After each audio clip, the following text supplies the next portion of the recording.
You know, you really do look weak in person. Her voice carried across the table, sharp enough that nearby diners actually turned. She tapped her polished nail against the wine glass, as if the sound of it could hammer her point harder. She wasn't whispering. She wanted him and everyone else to hear exactly what she thought of the man sitting opposite her. The insult hung in the air a second too long. He didn't react, didn't shrink, didn't even look offended. He just breathed in once, steady and practiced. The kind of breath a man takes when he's bracing for something bigger than humiliation. The room felt tight with judgment, but he remained still, hands folded, gaze steady. And before I show you the exact moment when a stranger burst through those lobby doors, before the smoke, before the screams, you need to know why he stayed this calm, even while being dismissed in front of a crowd. By the way, where are you watching from? Tell me in the comments below. Because this isn't a story about a bad date. It's about the strength people overlook until the moment it saves their lives. He didn't say anything right away. That was his quiet rebellion silence instead of bite. Even now, facing someone who clearly felt her status gave her the right to assess him like a defective product, he only straightened the cuff of his work shirt. Not nervous, just composed. Evan had arrived still wearing half his maintenance uniform because he'd rushed from a late repair job. The hotel staff knew him as the guy who fixed everything without complaints, always polite, always steady. But sitting here, framed by candlelight and luxury decor, he looked painfully out of place next to a woman polished from head to ambition. He didn't care about that. What he cared about was the 8-year-old waiting at home, probably falling asleep on the couch with a book open on his chest again. That little boy was why he'd agreed to this blind date at all. His sister insisted he deserved a chance at something beyond work and parenting. Miranda Holt, however, clearly had not received the same briefing about kindness. She leaned forward, lowering her tone now that she'd made her public point. I mean, a maintenance technician? My assistant must have been joking when she set this up. I run Holt Dynamics.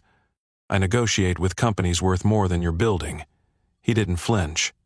The quiet inside him was older than hotel shifts and blind dates. It came from a different life, a life no one here could guess from his worn boots or the way he kept his shoulders relaxed. Years of training had carved that calm into his bones. Years of learning when to push, when to stand down, when to breathe so the world didn't shake. He gave her a small nod as if acknowledging her words without accepting their weight. I understand if this isn't what you expected. His tone wasn't weak. It was steady, neutral, almost clinical in restraint. Miranda misread that. She mistook discipline for submission. She huffed a short laugh. Expected? No. Not even close. My time is valuable. You could have at least tried to look the part. Somewhere behind them, dishes clattered as a waiter stumbled. A small commotion rippled close to the lobby doors. Evan heard it before she did, sharp instinct twitching beneath the stillness. He turned slightly, not enough to alarm her, just enough to check the source. A pair of security guards moved fast across the marble floor, hands on radios, brows tight with urgency. Something had shifted in the atmosphere, something wrong. Miranda didn't notice. She was too busy describing the types of men she usually dated, emphasizing each luxury accent like a badge: pilots, founders, investors. Each detail widened the canyon of class between them. He caught only fragments of her monologue because his attention had already split, half focused on her words, half scanning the room, the way he always did when tension hummed faintly in the air. Old instincts didn't die, they slept with one eye open. A staff member bumped into a chair, nearly dropping a tray. Another hurried toward the service hallway, whispering into a headset. The pattern was unmistakable. He recognized it long before chaos ever reached a civilian's eyes. Something was happening. He adjusted in his seat, posture sharpening almost imperceptibly. Miranda finally noticed. What? Now you're nervous? No, he said quietly. Just listening. To what? She scoffed. He didn't answer. He didn't need to. The room was shifting around them, but she couldn't feel the tremor rising beneath the evening's surface. She rolled her eyes, clearly annoyed he was no longer fully focused on her. You know, this attitude isn't helping you. Weak and distracted? Bad combination. He didn't correct her. Calm wasn't for her benefit, it was preparation. Another staff member rushed past them, breathless. Security near the entrance stiffened as something caught their attention. And as Miranda reached for her wine again, oblivious, a faint thud echoed from outside the glass doors. He heard it like a trigger. He angled his head slightly and murmured, "We should stay alert." She scoffed again. "Yo, please. If anything actually happened, real professionals would handle it." He didn't smile. He didn't argue. He simply observed the lobby, breath anchored deep in his chest, waiting for the shift he already sensed coming. Because real professionals sometimes work in uniforms she'd never respect until the moment they're the only thing standing between her and danger. He stayed perfectly still as another distant thud vibrated through the lobby floor, soft, but carrying that strange heaviness the human body recognizes before the mind does. Miranda didn't flinch. She was too wrapped in her own irritation, swirling her wine as if the movement could smooth over the unease spreading around them. But he heard the shift in footsteps, the tightening of voices, the rising static across security radios. A server hurried past, nearly colliding with their table, eyes wide and unfocused. He steadied the tray for her before it tipped. She mumbled an apology and darted toward the service corridor. That small interaction told him more than the noise itself.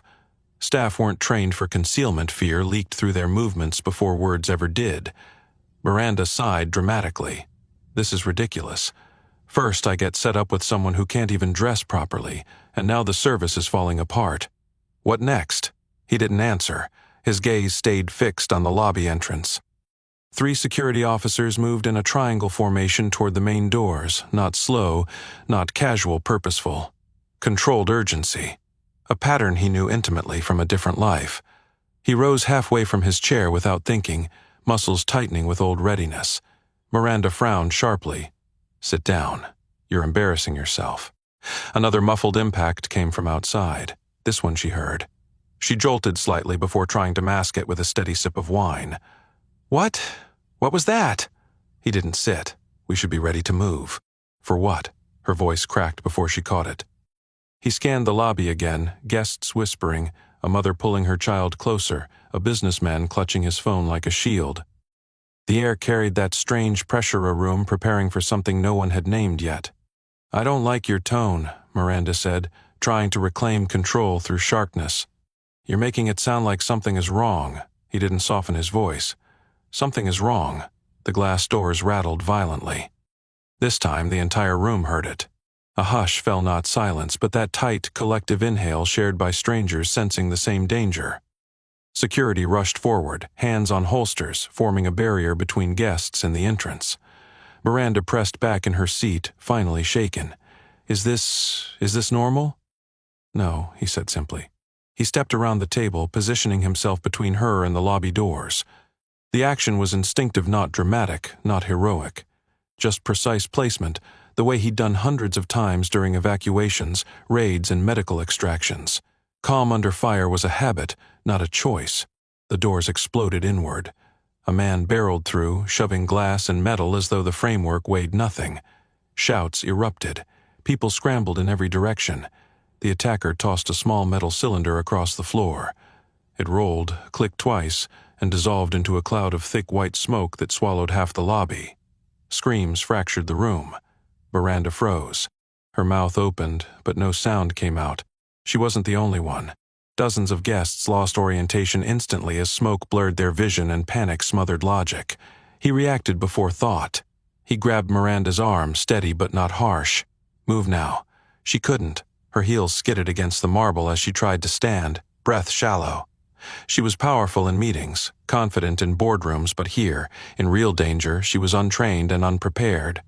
He dragged a chair aside, creating space, and nudged her behind a support column as security tried and failed to form an organized response. The smoke disoriented them. Their radios crackled uselessly. He scanned for children first. Always children. It was instinct from long hours in triage under fire, searching for the smallest silhouettes.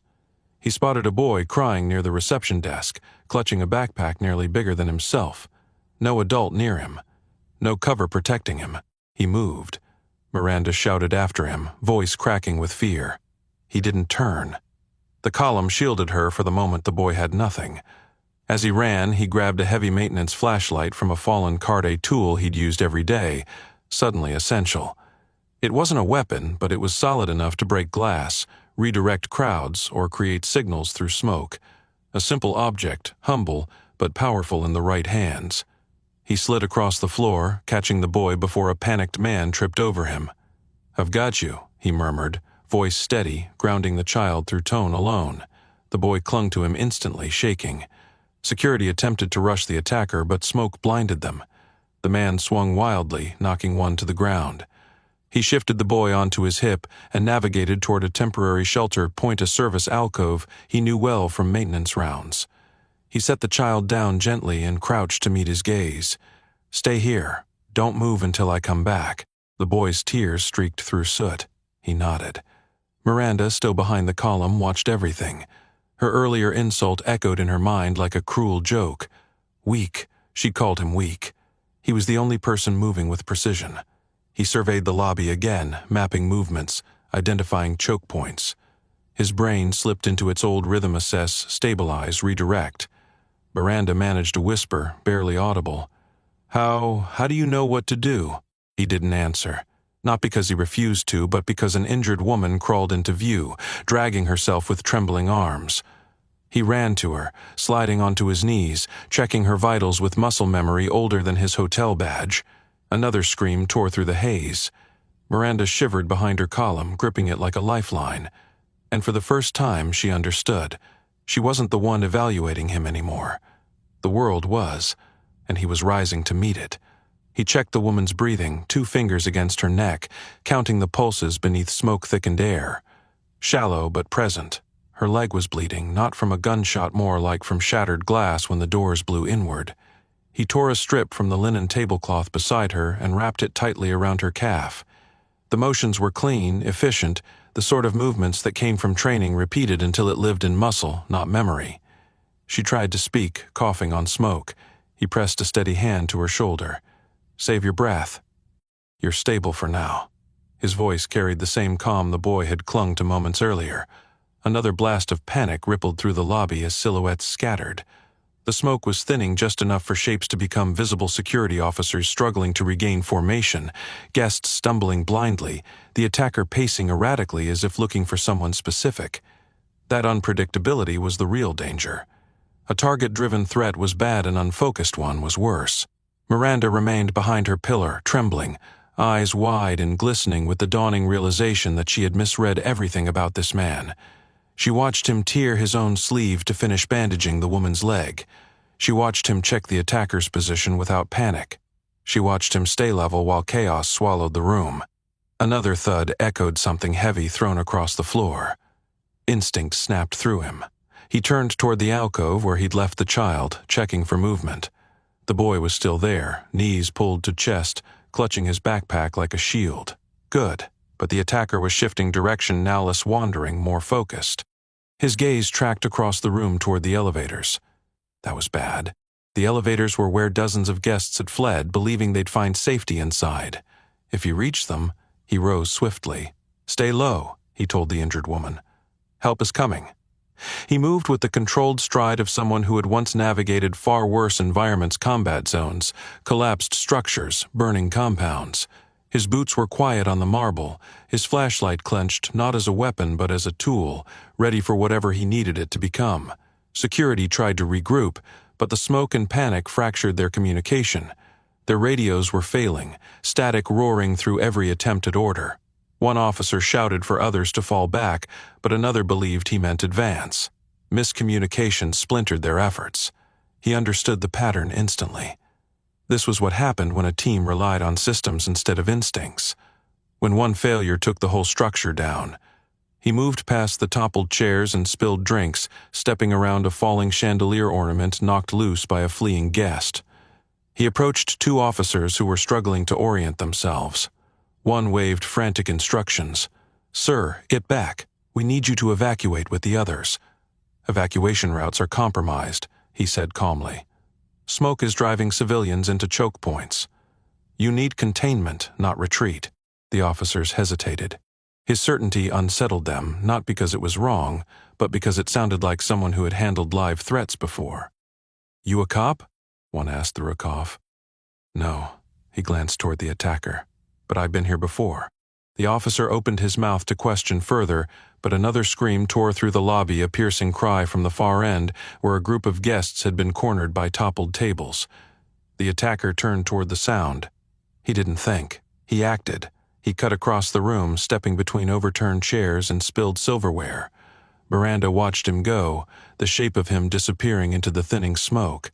For the first time, she understood that she had judged someone without knowing the smallest truth about him. The attacker lunged toward the cluster of terrified guests. He grabbed a chair and hurled it aside. One woman stumbled backwards, tripping over a fallen lamp. Another man tried to shield her with shaking arms. He reached them in seconds. He didn't tackle the attacker, not yet. Not without understanding the man's pattern. Instead, he used his flashlight beam, shining it directly into the attacker's eyes. The sudden burst of light made the man flinch, raising his arm in reflex. That half-second of interruption was enough. "Move!" he commanded the group behind him. They scrambled away in a stumbling rush. He walked backward, keeping his beam steady, using the flashlight not as a weapon but as a directional tool control through disorientation. The attacker swung blindly. The blow grazed his arm, but he didn't break position. Pain was secondary. The objective was primary. Security finally caught up behind him. "We can take it from here. You'll lose more people if someone doesn't block the elevator access," he said. "How do you know that?" He didn't answer. He didn't need to. His eyes flicked toward the elevator bank, then to the attacker's shifting stance. The threat was telegraphing his intention, and he read it like a language he hadn't forgotten. One officer swallowed hard. "Who are you?" Before he could respond, Miranda yelled from across the room, voice shaking with something between fear and awe. "He knows what he's doing. Listen to him." He didn't turn to her. He didn't take credit. He simply took the next step forward, angling himself to intercept the attacker's path before he could reach the elevators. The smoke thinned more.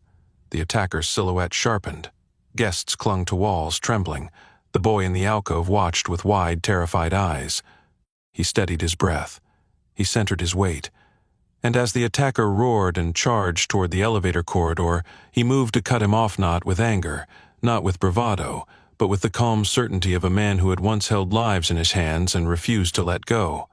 The crisis had only begun.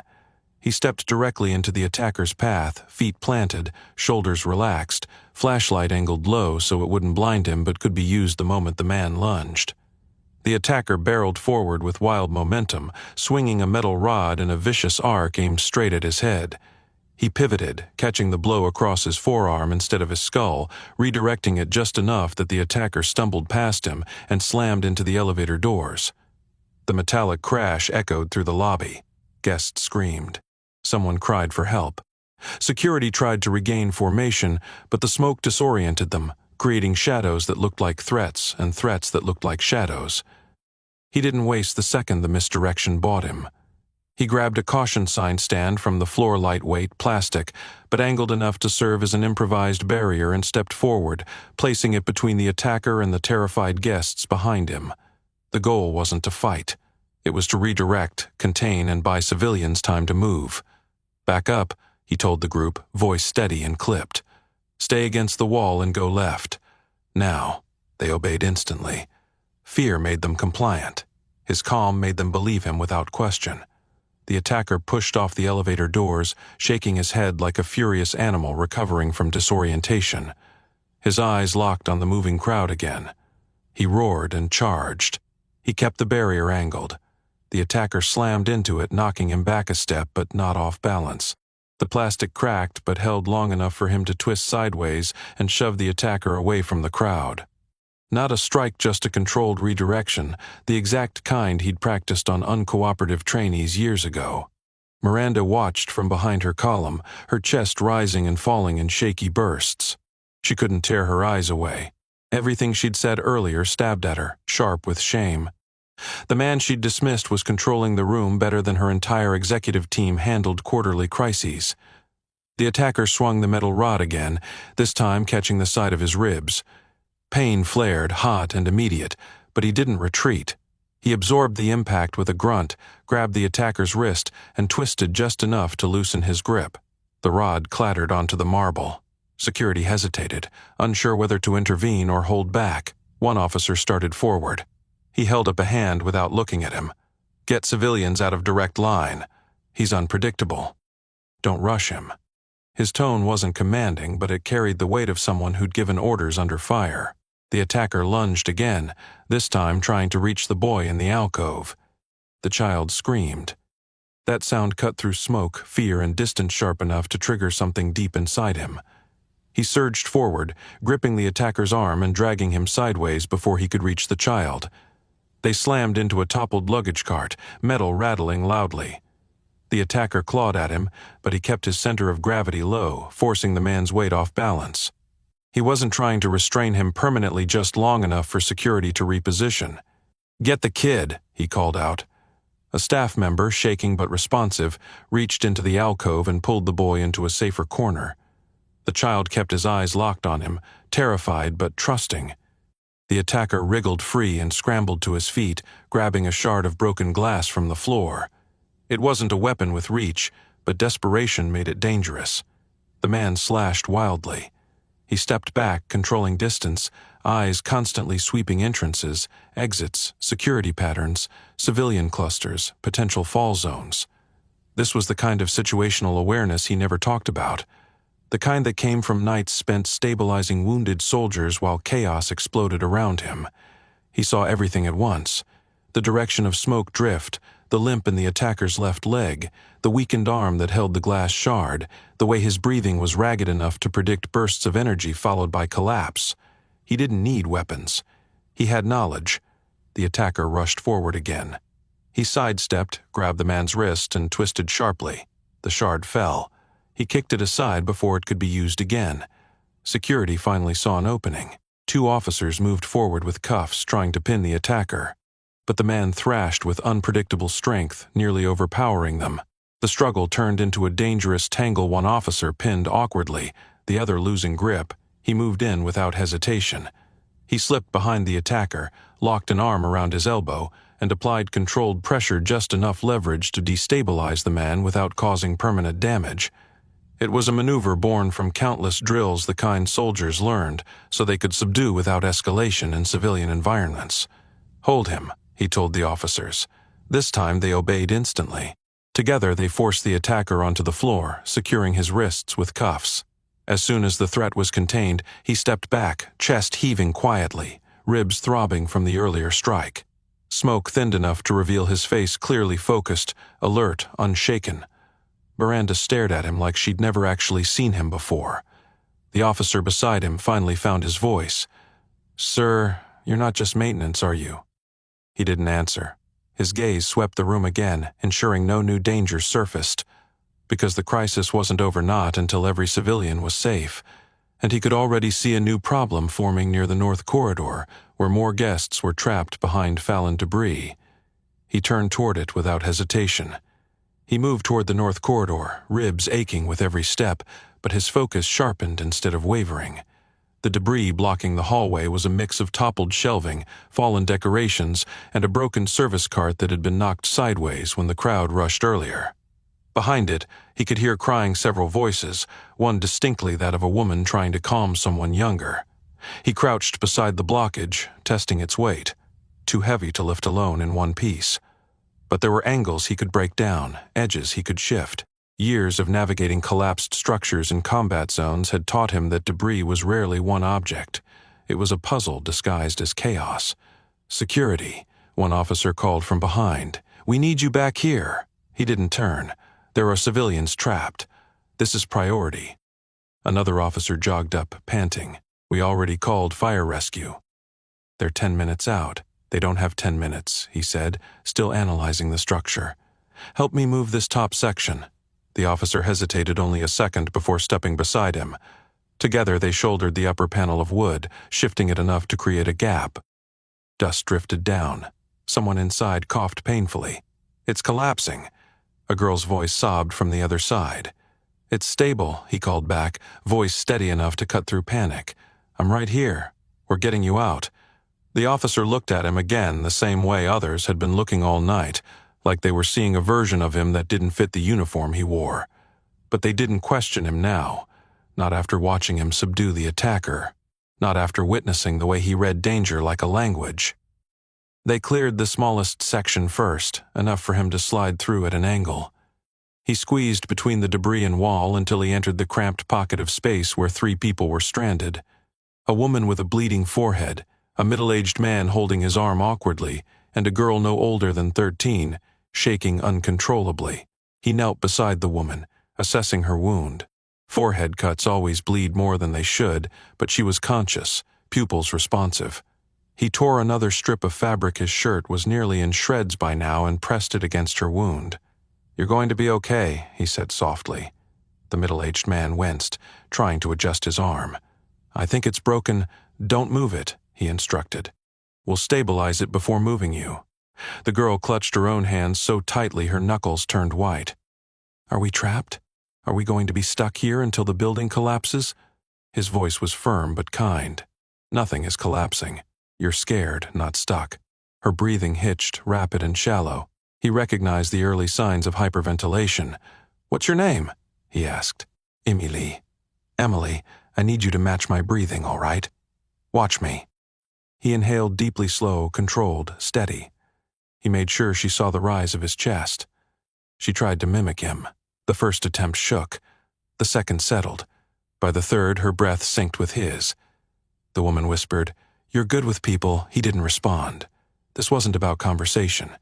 It was about keeping them mentally anchored while he made a plan. He looked back toward the opening. "I need 2 more officers here," he called out. "We're going to lift the largest panel on my count." Security scrambled to gather. Miranda, still half hidden behind her column, watched him with wide eyes. She had not moved, not because she was glued in place by fear, but because she couldn't stop staring at the man who kept walking into danger without hesitation. He guided Emily through another breathing pattern before turning to the injured man.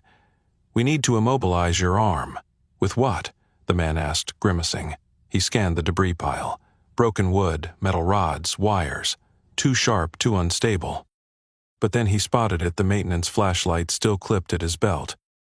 Solid, smooth, the perfect width. He pulled it free. This. He wrapped the man's arm with another torn strip of fabric, securing the flashlight alongside it as a temporary splint. The man groaned at the pressure but nodded. "Thank you." He positioned the injured woman and Emily for extraction. The space was tight, but if the debris shifted upward instead of outward, they could crawl through one by one. He crawled back toward the opening and signaled to the officers. "Lift on my mark. Slow, controlled. Do not jerk." One officer nodded. "Ready. 3, 1, they heaved upward. The debris lifted enough to widen the gap. He guided Emily first, placing her hands exactly where they needed to go so she wouldn't slip. She crawled through the gap, stumbling into the arms of a waiting staff member. The woman followed, then the injured man slower, groaning but workable.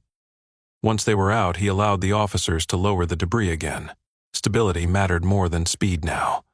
Emily rushed to him, arms wrapping around his waist in a trembling hug. He froze for a moment, surprised, then rested a gentle hand on her back. "You're safe," he murmured. Her mother thanked him repeatedly, tears streaking her cheeks. The man with the broken arm managed a weak smile. "You're one hell of a technician." He didn't correct him. Miranda stepped closer now, drawn not by obligation but something deeper, recognition, maybe gratitude, maybe regret. You just saved them." He didn't look at her. His gaze was already sweeping the lobby again. There were still more people, more risks, more places danger could strike, and he was already moving toward the next one. He moved through the lobby with the same precision he'd shown from the first second danger entered the building, scanning corners, exits, crowd clusters, and the shifting positions of security officers who still looked unsure whether to follow their protocols or follow him. Smoke lingered in uneven pockets, drifting lower now as ventilation systems finally caught up. The echoes of earlier screams still pulsed through the space, layered with muffled crying and the frantic whispers of people trying to comfort each other. He didn't slow. Every second counted.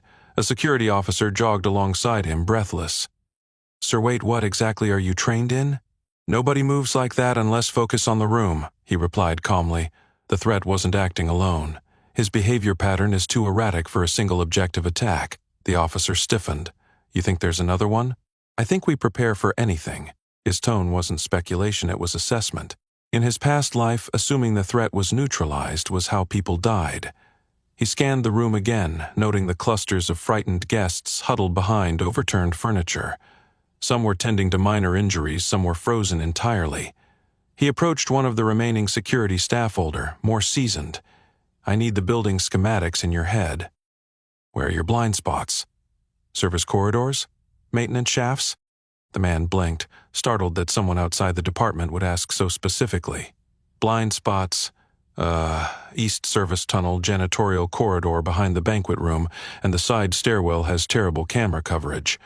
Then we check those first. The officer hesitated. Not in disagreement, just in disbelief at the way this man, dressed in a scuffed maintenance shirt and bruised from earlier blows, was assessing their job with more clarity than their own head of security. Before they could move, a small voice called out from behind a toppled drink station. It was the boy from the alcove, Noah. He was still trembling, but no longer frozen. He held the backpack tightly against his chest. Sir, the man... He said something. He crouched beside the boy. What did he say? He said he wasn't done. He said someone else was coming. A ripple of tension shot through the security staff nearby. He nodded once. Thank you. That's very helpful. He placed a steady hand on Noah's shoulder. Stay with the staff. They'll keep you safe. Noah's small fingers clung to his sleeve for a second before letting go. When he stood again, Miranda was watching him. Not distantly. Not fearfully. Intently. The way someone watches a truth rearrange their entire understanding of another person. How did you... She paused, swallowing hard. How did you stay so calm with him? With the children? He didn't answer. Not because he wanted to hide anything, but because her question didn't matter right now. The room full of crying families mattered. The trapped guests mattered. The security breaches mattered. And the possibility of a second threat mattered most. He headed toward the eastern service corridor, the officer following close behind. The hallway was dim, lit by emergency lights casting a dull red glow. Smoke drifted along the ceiling in thin waves. The narrowness of the corridor made every footstep echo. He slowed as he approached a corner. The officer behind him nearly ran into his back. Don't rush corners, he murmured. How do you, the officer, started? But then he turned the corner himself, body angled, eyes scanning the entire space before committing to entry. The corridor was empty, but a storage door halfway down hung slightly ajar, a streak of black smudge marking the handle. He approached it carefully. Inside, 2 staff members were huddled on the floor, coughing from residual smoke. A fallen shelf had nearly pinned them, but they were conscious. He helped lift the shelving unit off their legs and guided them out into clearer air. Someone shoved us in there, one of them wheezed. Didn't see who. He nodded once. Get to the lobby. Medics will be here soon. He moved again, pushing deeper into the service tunnel. This was where he belonged, not at a dinner table being judged for what he wasn't, but in the quiet corners of chaos where clarity was rare and priceless. Miranda appeared at the end of the corridor, breath shaky from running. You can't just disappear into the hallways. You could get hurt, I am aware, he said without turning. She stopped a few steps behind him, watching the way he moved methodically, efficiently, with a discipline she'd only ever seen in military documentaries or leadership seminars featuring people far above her pay grade. He reached the end of the service corridor. It opened into a loading area with a partially rolled-up metal shutter. Cold air seeped through the gap night air. He crouched, touching the ground near the shutter. Footprints. Fresh. One set leading in, one set leading out. He tightened his jaw, thinking through the implications. If the attacker had an accomplice, this was where they'd slipped in or out, and if they'd gone back outside, they might not be finished. Behind him, the head of security finally caught up, flanked by 2 staff members. What do you have? He stepped aside so they could see the tracks. Your perimeter is compromised. Someone entered or exited during the first attack. The director's face drained of color. We didn't get the alarm for this door. The system must have failed during the smoke detonation, he finished. The director swallowed hard. How the hell do you know all this? Before he could respond, one of the officers beside the director spoke quietly. Because he's trained. More than trained. Miranda's eyes widened. The director's voice was lower now, less defensive, more fearful of the truth they'd missed. "Who are you?" He didn't brag. He didn't flex. He didn't give them his old title. He simply said, "Someone who's not letting anyone else get hurt tonight." Without waiting for another question, he stood and headed back toward the lobby to prepare the next safeguard. Because the crisis wasn't resolved, it was entering its next phase. He re-entered the lobby at a controlled pace, eyes adjusting instantly to the shifting light. The smoke had thinned, but the emotional haze was heavier now. Fear, confusion, exhaustion all mixing into a tense silence broken only by whispered questions and the distant wail of approaching sirens outside. Guests huddled together in tight circles. Some were trembling. Some were bleeding. All were waiting for someone to tell them what to do. And somehow, without title or badge, that someone was him. He stepped into the center of the lobby, scanning every corner again. The head of security trailed behind, clutching his radio like a lifeline, while a few officers waited for direction the way rookies looked to veteran sergeants when the real world didn't match their training manuals. The director took a breath. If there's a second attacker, where do you think they'll go next? Another entrance? They might try not the entrance, he said quietly. The elevators. Miranda, still lingering behind a column, frowned. Why would they go there again? He pointed slightly upward, toward the mezzanine area above the lobby. Because the first attacker went straight for crowd zones. It wasn't random. It was pattern-driven. You interrupt visibility, then herd panic toward choke points. Elevators and stairwells are bottlenecks. If someone else wanted to maximize chaos, they'd target the same weakness. The director stared at him with a dawning realization. You've done this before. He didn't confirm it. He simply moved toward the elevator bank, footsteps quick but controlled. The closer he got, the more details he noticed, small things, overlooked by civilians but glaring to someone trained for situational reading. A suitcase still smoking from where it had been thrown earlier. A pool of spilled juice mixing with glass shards. A light fixture dangling by a single wire, swaying faintly from the earlier impact. He stepped over it and approached the largest elevator. The doors were slightly misaligned ajar by less than an inch, something most people wouldn't notice. But he did. "Back up," he called out, lifting a hand. Security stepped behind him instantly. He crouched, pressing his palm lightly against the slight opening. Warm air pulsed from inside, not from fire, but from movement. Someone was inside the shaft area. "Someone forced this door," he murmured. Miranda gasped softly behind him. He angled his body to peer through the gap. Darkness, a faint metallic clang, the unmistakable scrape of a boot sole shifting on a narrow platform. Not a trapped civilian. Someone waiting. He straightened slowly. "We need to lock down this entire elevator zone. Now." The director lifted his radio. "All officers secure the perimeter around the elevators." Moo. While security spread out, he followed a different instinct. Not brute force. Not immediate confrontation. Strategy. He touched the control panel, noting the disabled lights manual override, likely done quickly and sloppily. He knew exactly what that meant. "Someone's preparing an ambush," he said. "How can you be sure?" Miranda whispered. He didn't turn toward her. "Because this is how you trap responders." The director's breath hitched. "You think they're waiting for us to open it?" "Yes. They want chaos to restart." Miranda pressed a hand to her mouth.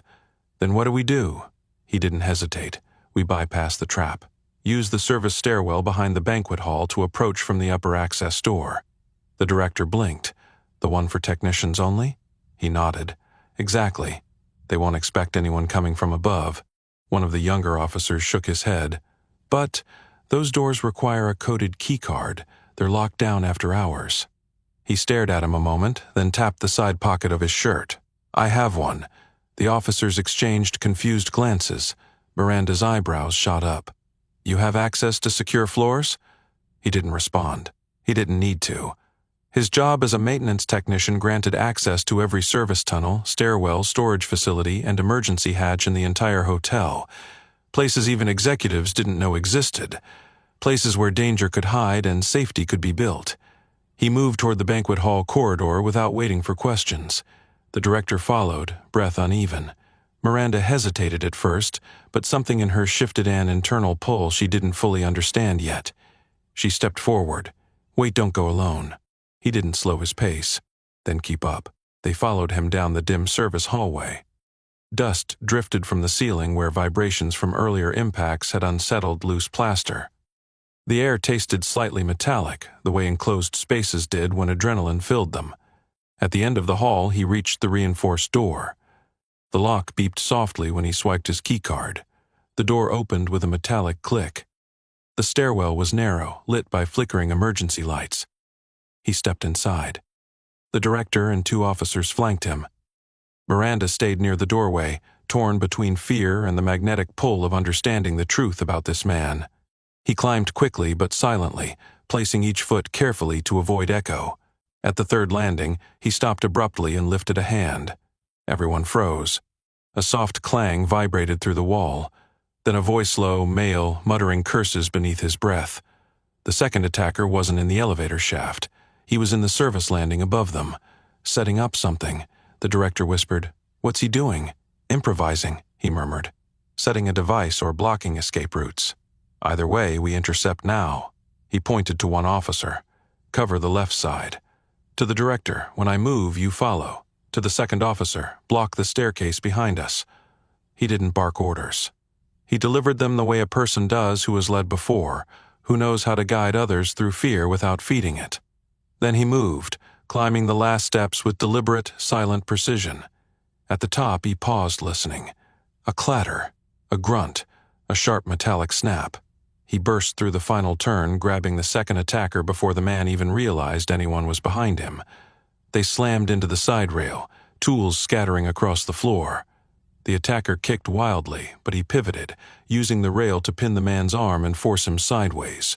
The officers rushed in to help. Within seconds, the second attacker was subdued. Breathing hard but steady, he looked down the stairwell where Miranda stood frozen halfway up, staring at him with disbelief, awe, and something deeper recognition of a truth she'd mocked only an hour ago. He didn't speak. He just stepped aside, letting the officers secure the man. The crisis was unfolding exactly as he'd predicted. But he knew something else, too. It still wasn't over. He descended the stairwell with the same controlled pace he'd used all night, leaving the subdued attacker in the custody of the officers. His movements were efficient, measured not triumphant, just focused. The second threat was neutralized, but the night hadn't eased. If anything, the silence settling over the service stairs felt heavier, like the building itself was waiting for something else to go wrong. Miranda followed him down each step, gripping the railing with trembling fingers. She didn't speak. She couldn't. Every question she wanted to ask felt microscopic compared to the scale of what she'd witnessed. She had mocked this man. She had dismissed him. She had called him weak, and he had just stopped a second attacker with his bare hands. When he stepped back into the lobby, the environment had shifted again, less frantic, but still unstable. Smoke had thinned to a faint haze. Guests whispered in tight circles. Children clung to their parents. Officers stood watch, unsure if they were guarding the building or helplessly waiting for more instructions. He scanned their faces. He could see the pattern of trauma-forming panic, frozen shock, small tremors of delayed fear. The longer people remained without firm direction, the higher the chances someone would make a dangerous decision. He needed to move them to safer zones before adrenaline turned to chaos. The head of security rushed up to him. "We secured the man upstairs." No device found, but he was trying to jam the emergency elevator override. If he'd finished, he nodded once. It would have triggered a drop, meaning anyone inside that elevator injured, panicked, hiding would have plummeted several floors. The director swallowed hard. "We owe you everything." He didn't acknowledge the gratitude.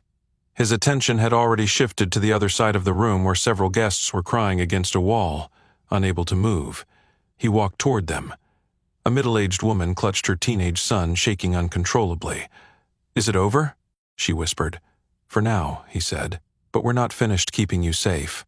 His voice held that quiet authority people instinctively leaned toward in crisis. Not loud, not dramatic. Solid.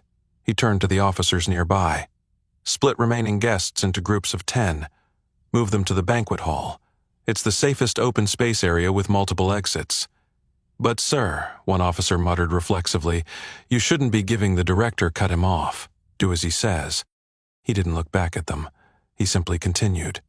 Anyone with injuries above minor levels needs to be moved to the east corridor. Medics will enter through there. Keep the injured off the main lobby path. Officers began shifting into motion with newfound direction. This was leadership not based on authority, but on clarity. Miranda watched, frozen again, as he moved seamlessly through the room, stabilizing, guiding, checking corners, offering reassurance with nothing but words and presence. For the first time in her professional life, she saw what true crisis management looked like, and it wasn't something she'd ever learned in business school or board meetings. As he approached the banquet hall entrance, Noah, the boy he'd saved earlier, ran up to him, clutching his backpack. "Sir?" "Zeet, you said you'd come back." He knelt quickly. "I told you I wouldn't let anything happen to you. And I meant it." The boy threw his arms around him. He rested a steady hand on the child's back, letting him breathe.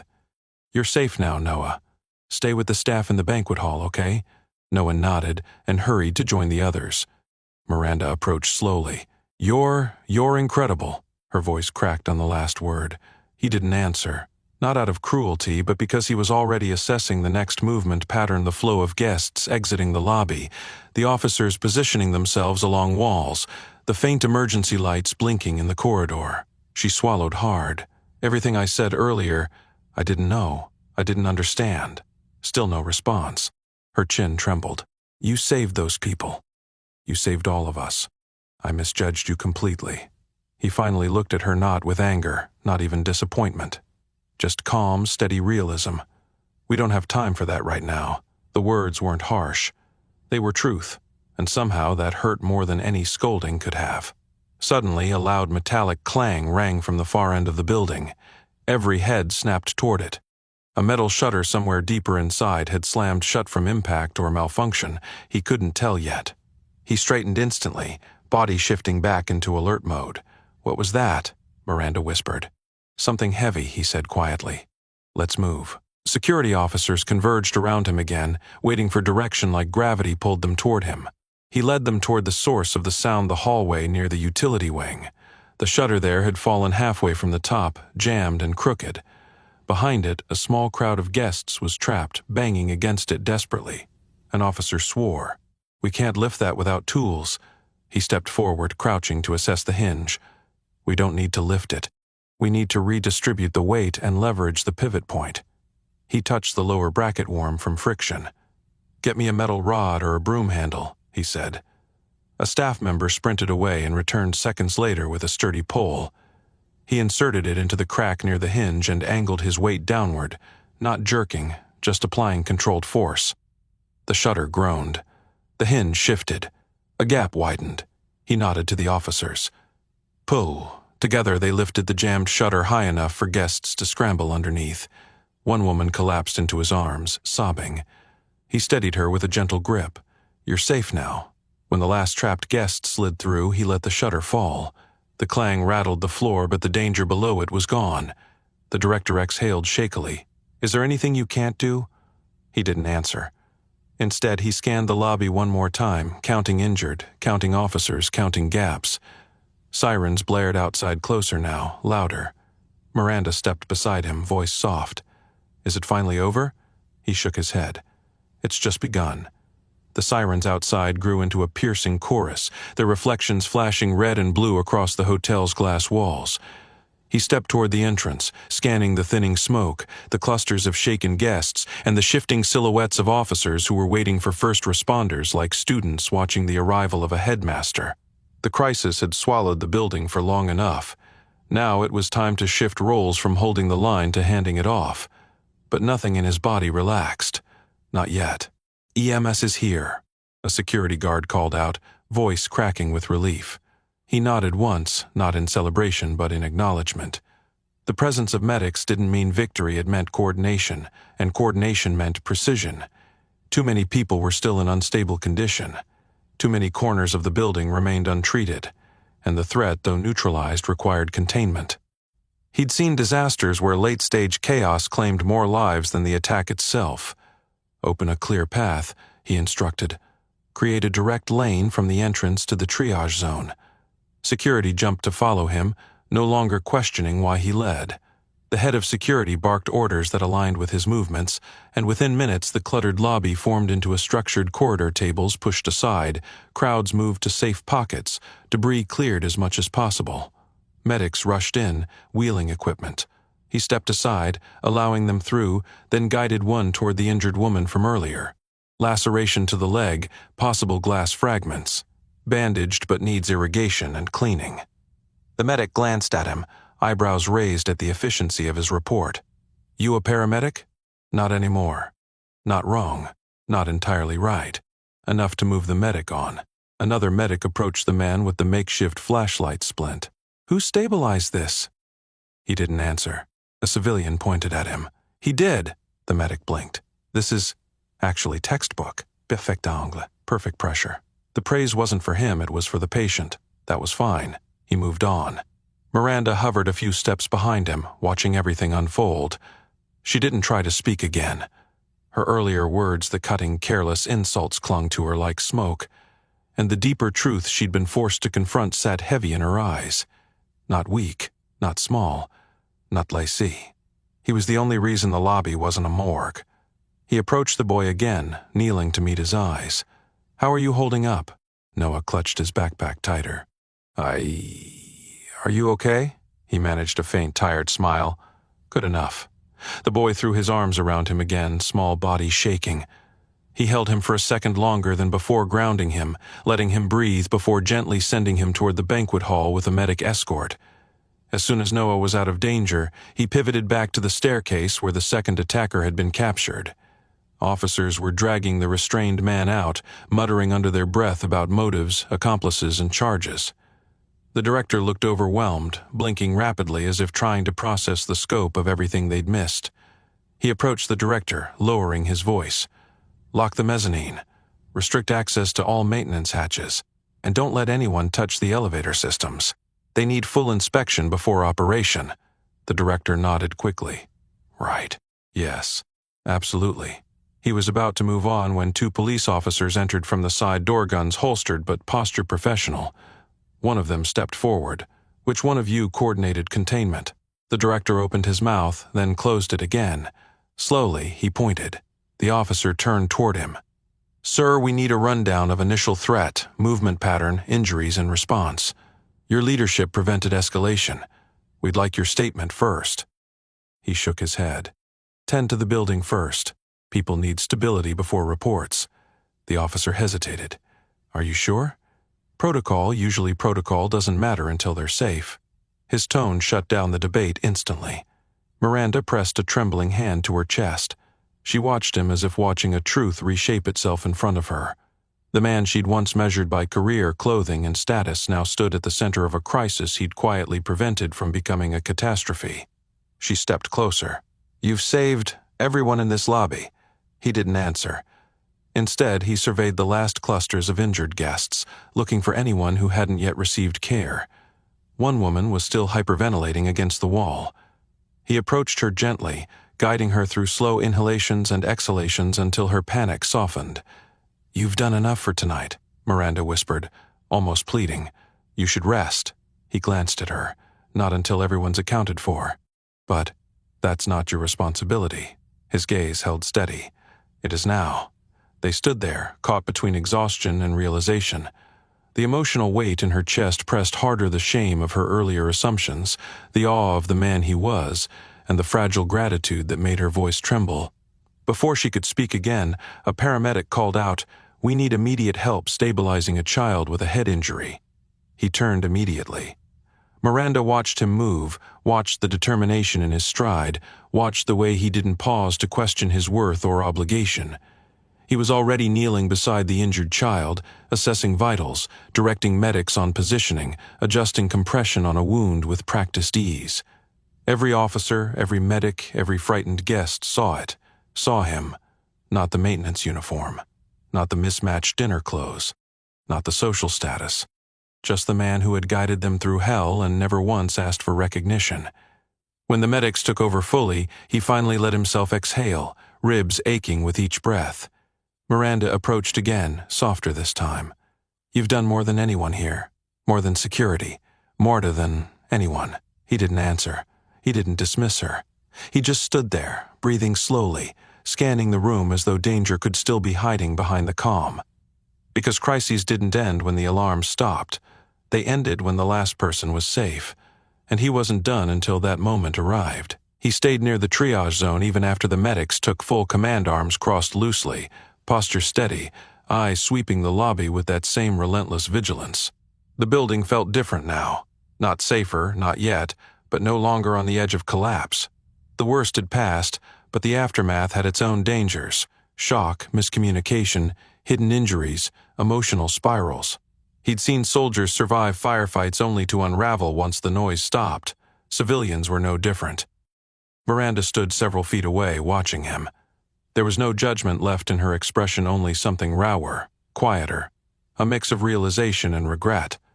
She approached slowly, as though afraid to step into a space he was guarding. "You should sit," she murmured. "You're hurt, your ribs, your arm." "I'm fine," he replied, not unkindly, just factual. "There are still people who need help." "But you've already helped them," she insisted, voice trembling with sincerity.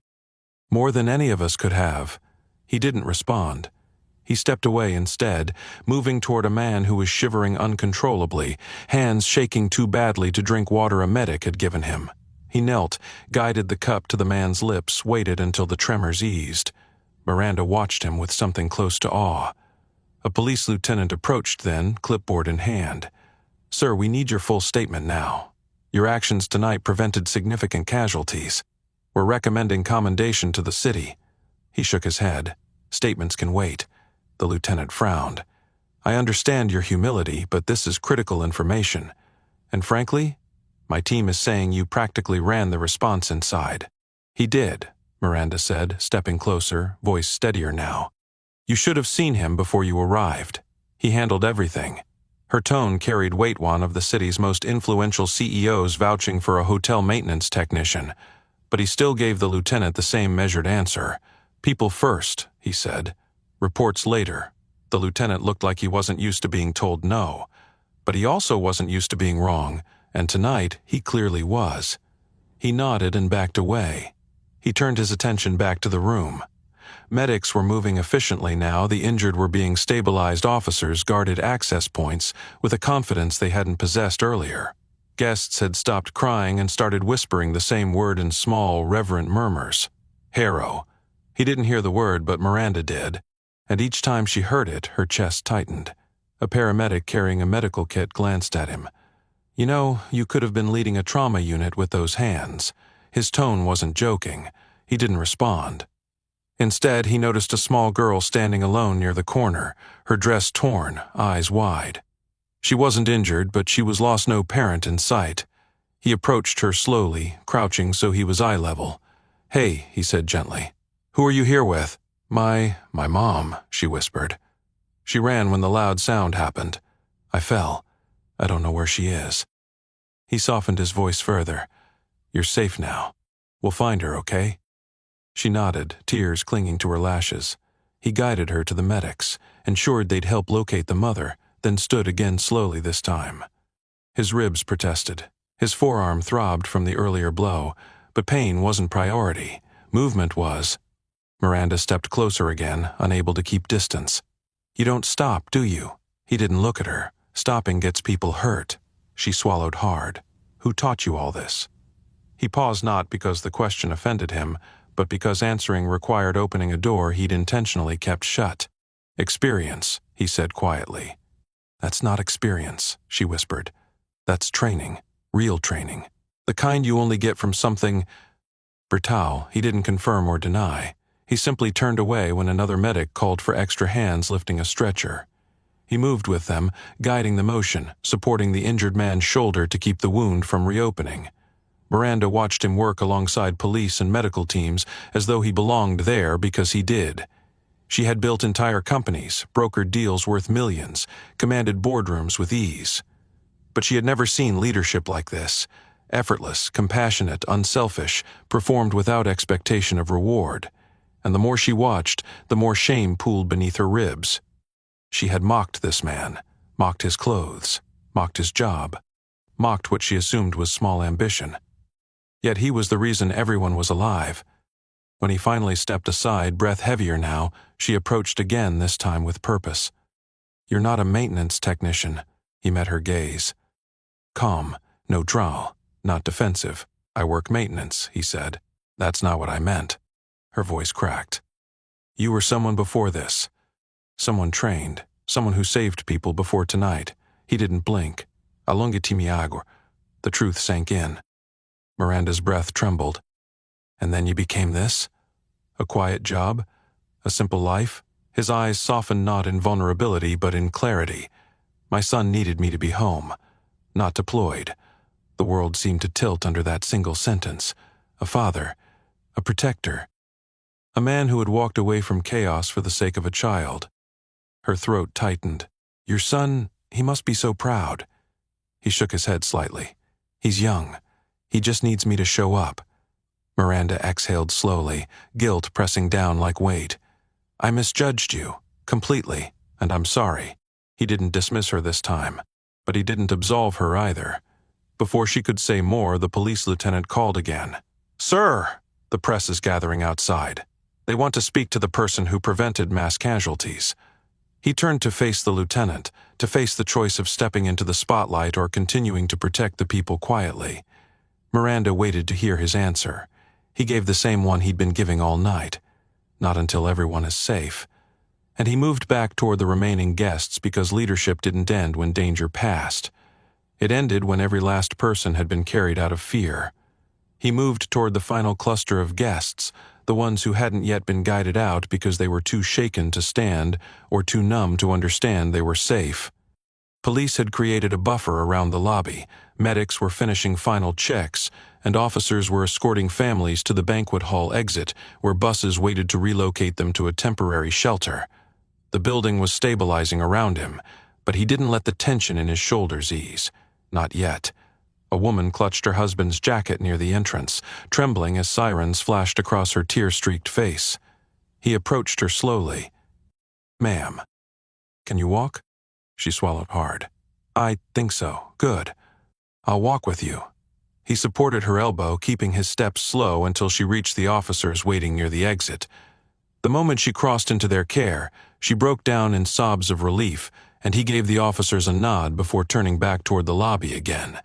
The head of security jogged up beside him, breath still uneven. "The sergeant outside says the press keeps asking for the civilian leader inside the hotel. They want your name." He shook his head. "Focus on evacuations."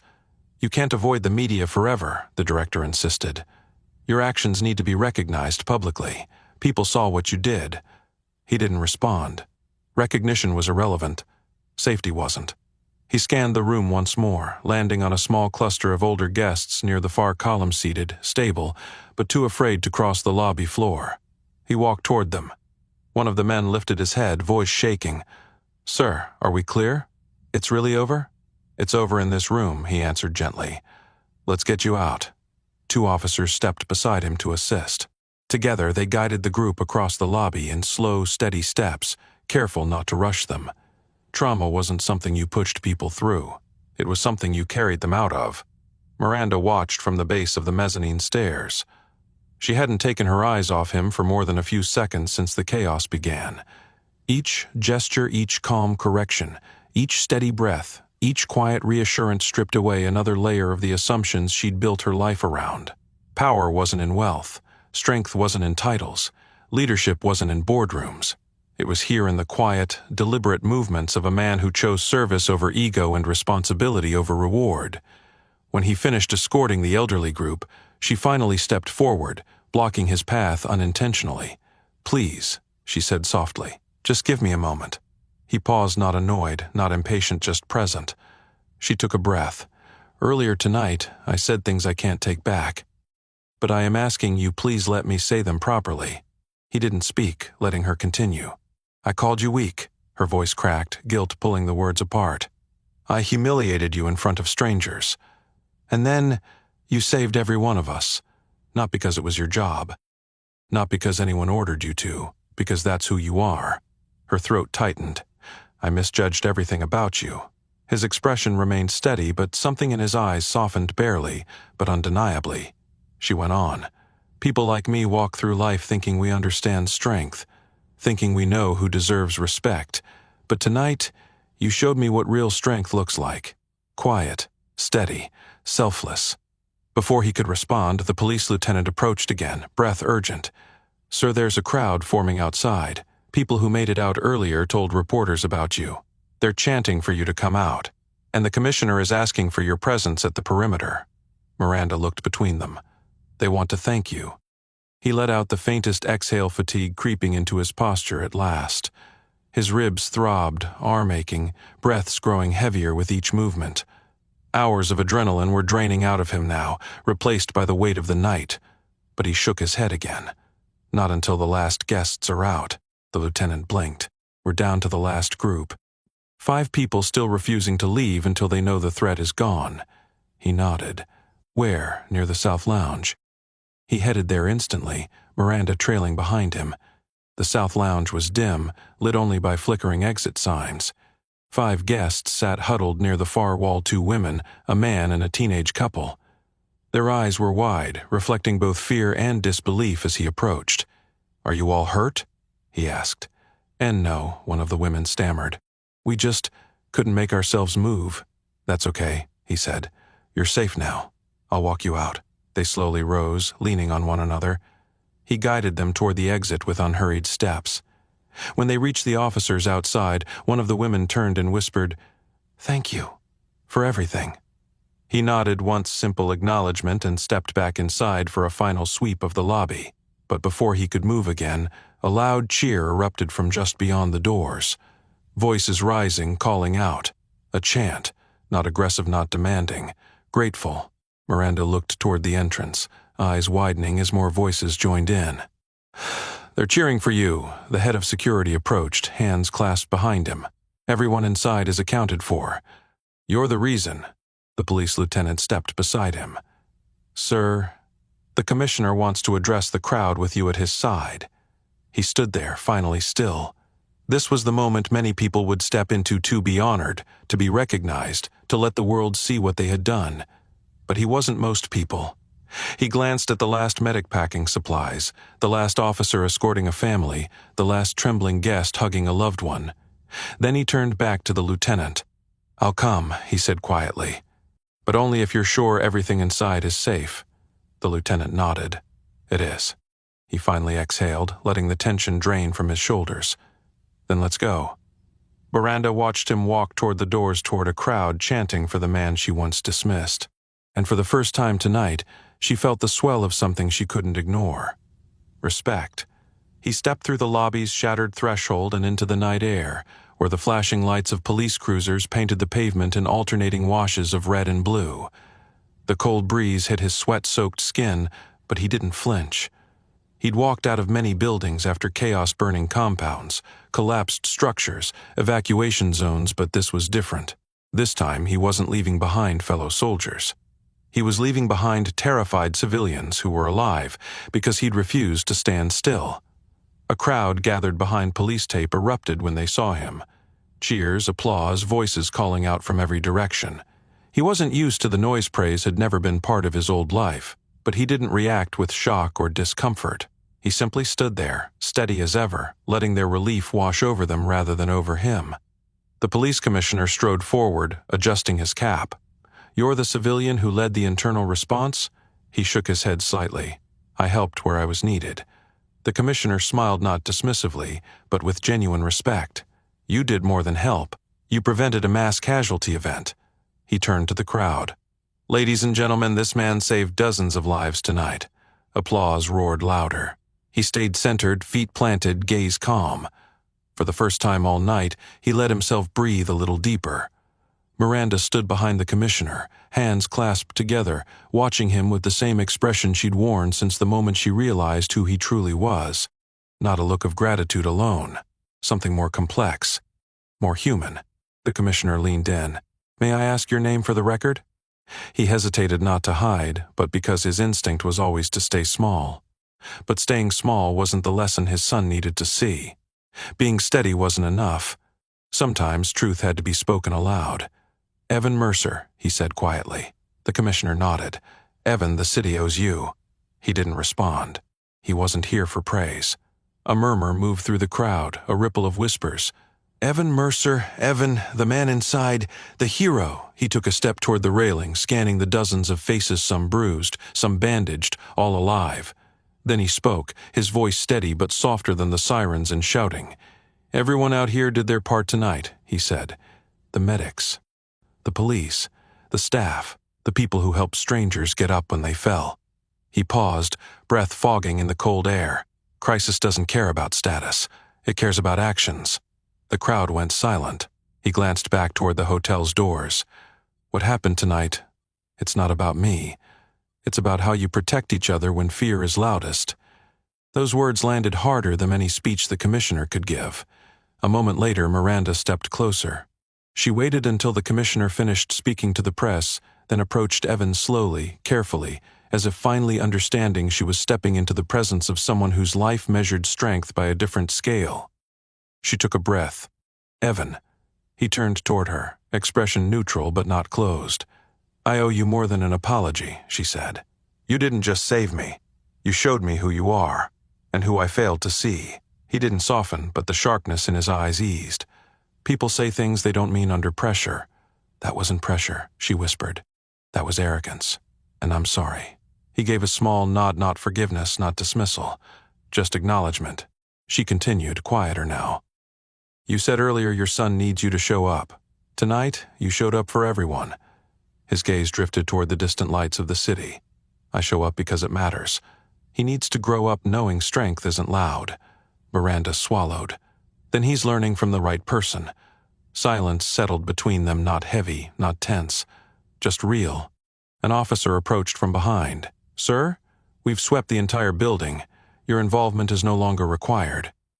For the first time all night, he allowed his posture to drop slightly, shoulders loosening. It was over. The crisis was closed. He turned toward the crowd again. The applause rose a final time, not demanding, not frenzied. Grateful. He took one last look at the hotel, the shattered doors, the smoke drifting into the night, the officers guarding families, the medics loading stretchers. Then he stepped back, slipping into the shadows beyond the flashing lights. Miranda watched him walk away, a strange ache tightening her chest. She didn't chase him. She knew this wasn't a moment to pull him back. Some people didn't need the spotlight.